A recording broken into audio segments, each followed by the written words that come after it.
A1 टेलिभिजनबाट प्रसारण भइरहेको राष्ट्रिय समाचारमा आशा दाहालको नमस्कार।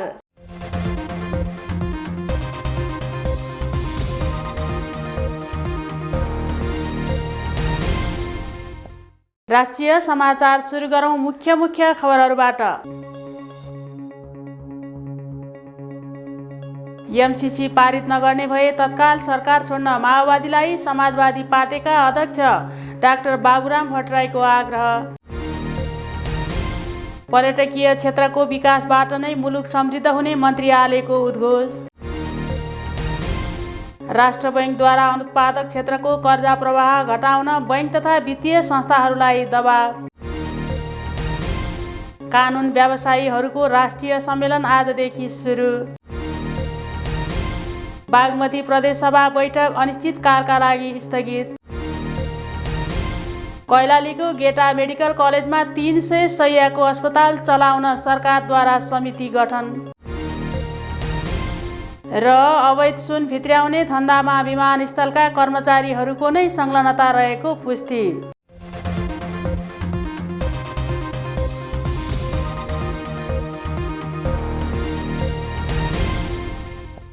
अब पालो विस्तृत राष्ट्रिय खबरको सुरुमा समाजवादी पार्टीका अध्यक्ष डाक्टर बाबुराम भट्टराईको आग्रह सम्बन्धी प्रसङ्ग। सत्तारूढ जनता समाजवादी पार्टीका संघीय परिषद अध्यक्ष डाक्टर बाबुराम भट्टराईले संसदबाट एमसीसी पारित गराउन साथ नदिने भए तत्काल सरकार छोड्न माओवादी केन्द्रका अध्यक्ष पुष्पकमल दाहाल प्रचण्डलाई आग्रह गर्नुभएको छ। पूर्व प्रधानमन्त्री समेत रहनुभएका अध्यक्ष भट्टराईले संसदबाट एमसीसी पास गर्ने बेला आफूहरू बाहिरिने भनेर लटरपटर कुरा नगर्न पनि प्रचण्डलाई चेतावनी दिनुभयो। उहाँले एमसीसी सम्झौता संसदमा रहेको कुल सदस्य संख्याको स्पष्ट बहुमतबाट पारित गर्न साथ नदिए माओवादी केन्द्र सरकारबाट बाहिरिनु पर्ने र त्यसको ठाउँमा अर्को पार्टी आउने दाबी समेत गर्नुभयो। उहाँले आफूहरू संसदबाट स्पष्ट बहुमत पुर्याएर सो सम्झौता पारित गराउन लागि परेको बताउनुभयो। एमसीसी मुलुकको समृद्धि र विकासका लागि पनि नेपालले पारित गरेर जानुपर्ने भट्टराईको तर्क थियो। उहाँले एमसीसी पारित नभए नेपाल, चीन, भारत र अमेरिकाको भूराजनैतिक चपेटामा पर्ने खतरा समेत औल्याउनु भएको छ।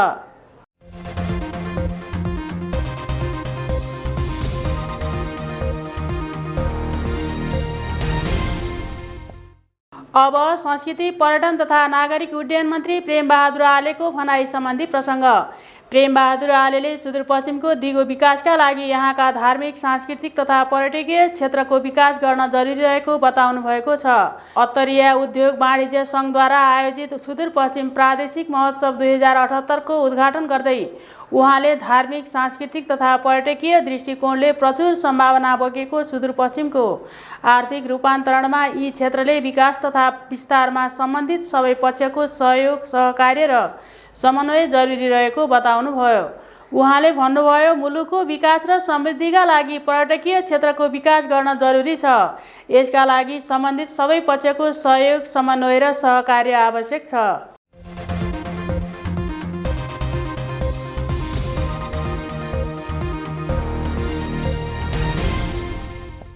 अब बैंक तथा वित्तीय संस्थाहरूलाई नेपाल राष्ट्र बैंकले दिएको दबाव सम्बन्धी प्रसङ्ग। बैंक तथा वित्तीय संस्थाहरूलाई नेपाल राष्ट्र बैंकले अनुत्पादक मान्दै आएका क्षेत्रको कर्जा प्रवाह घटाउन दबाव परेको छ। नेपाल राष्ट्र बैंकले व्यक्तिगत ओभरड्राफ्ट, व्यक्तिगत सवारी साधन खरिद, रियल इस्टेट, सेयर धितो र ट्रस्ट रसिद टीआर कर्जामा जोखिम भार वृद्धि गरेपछि यी क्षेत्रमा कर्जा घटाउन बैंकहरूलाई दबाव परेको हो। बैंक तथा वित्तीय संस्थाहरूले यी क्षेत्रमा कर्जा प्रवाह गर्दा जोखिम भार वृद्धि हुने र यसको असर बैंकको पुँजी पर्याप्तता अनुपात क्यापिटल एडिक्वेसी रेसियो वृद्धि हुने भएपछि यस क्षेत्रका कर्जामा प्रभाव पर्ने देखिएको हो। हालसम्म 1 करोडभन्दा कमको व्यक्तिगत ओभरड्राफ्ट कर्जामा 75% र यसबाहेकका कर्जाको हकमा भने 100% जोखिम भार कायम छ।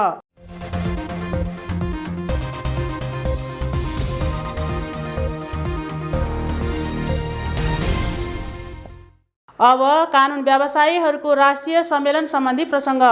कानुन व्यवसायीहरूको राष्ट्रिय सम्मेलन आजदेखि काठमाडौँमा सुरु हुँदैछ। कानुनी शासन र संवैधानिक सर्वोच्चता, व्यावसायिक र मर्यादित बार हाम्रो प्रतिबद्धता भन्ने नाराका साथ 15औं अखिल नेपाल कानुन व्यवसायी राष्ट्रिय सम्मेलन सुरु हुन लागेको हो।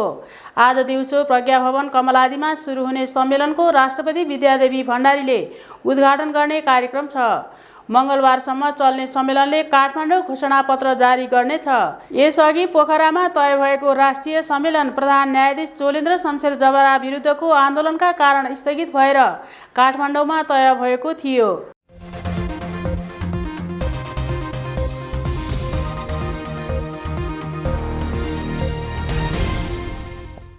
अब बागमती प्रदेश सभा बैठक सम्बन्धी प्रसङ्ग।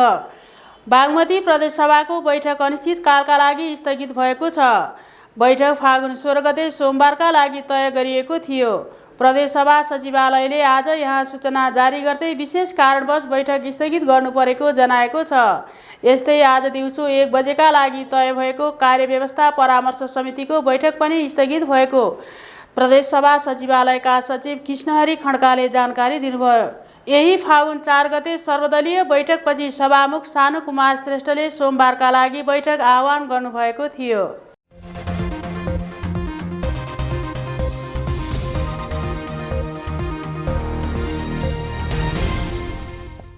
अब कैलालीको गेटा मेडिकल कलेजमा अस्पताल सञ्चालन गर्ने सम्बन्धी प्रसङ्ग। कैलालीको धनगढीमा गेटा मेडिकल कलेजमा 300 शय्याको अस्पताल चलाउने तयारी भएको छ। स्वास्थ्य तथा जनसङ्ख्या मन्त्रालयले अस्पताल सञ्चालन स्वीकृति दिने तयारी अनुरूप स्वास्थ्य सचिव डाक्टर रोशन पोखरेलको संयोजकत्वमा एक समिति गठन गरेको छ। आर्थिक वर्ष 2075-76 देखि नै गेटा मेडिकल कलेजमा एमबीबीएस कार्यक्रम सुरु गर्ने लक्ष्य राखिए पनि भवन निर्माण पूरा नहुँदा र स्वायत्त प्रतिष्ठान सम्बन्धी ऐन नबन्दा अस्पताल सञ्चालन अनिश्चित बनिरहेको छ। स्वास्थ्य मन्त्रालयले स्वायत्त प्रतिष्ठान सम्बन्धी छाता ऐन पनि अगाडि बढाएको छ। मन्त्रालयका अनुसार मेडिकल कलेज सञ्चालन गर्ने हिसाबले अस्पताल सञ्चालन अनुमति दिन लागेको हो। मेडिकल कलेज सञ्चालन गर्न कम्तीमा 300 शय्या आवश्यक पर्ने भएकाले सरकारले अनुमति दिने तयारी गरेको हो।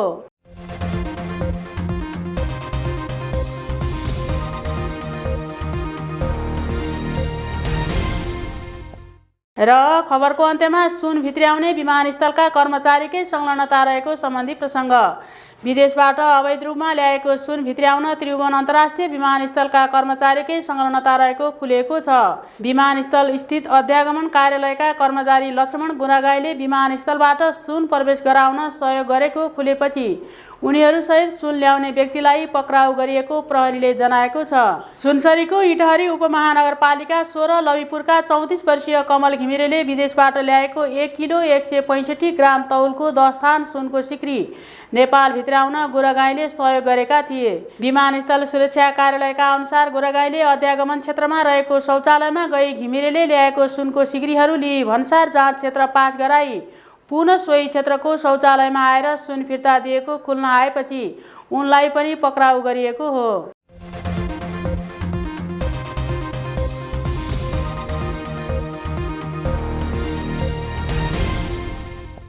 राष्ट्रिय समाचारको अन्त्यमा जाँदा जाँदै मुख्य खबरहरू फेरि एकपटक। एमसीसी पारित नगर्ने भए तत्काल सरकार छोड्न माओवादीलाई समाजवादी पार्टीका अध्यक्ष डाक्टर बाबुराम भट्टराईको आग्रह। पर्यटकीय क्षेत्रको विकासबाट नै मुलुक समृद्ध हुने मन्त्री आलेको उद्घोष। राष्ट्र बैंकद्वारा अनुत्पादक क्षेत्रको कर्जा प्रवाह घटाउन बैंक तथा वित्तीय संस्थाहरूलाई दबाव। कानुन व्यवसायीहरूको राष्ट्रिय सम्मेलन आजदेखि सुरु। बागमती प्रदेश सभा बैठक अनिश्चितकालका लागि स्थगित। कैलालीको गेटा मेडिकल कलेजमा 300 शय्याको अस्पताल चलाउन सरकारद्वारा समिति गठन। र अवैध सुन भित्र्याउने धन्दामा विमानस्थलका कर्मचारीहरूको नै संलग्नता रहेको पुष्टि।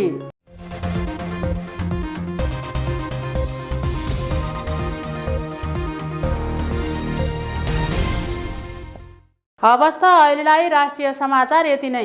फेरि पनि बाँकी समाचारहरू लिएर उपस्थित हुने नै छौँ। तबसम्मको लागि बिदा दिनुहोस्। नमस्ते।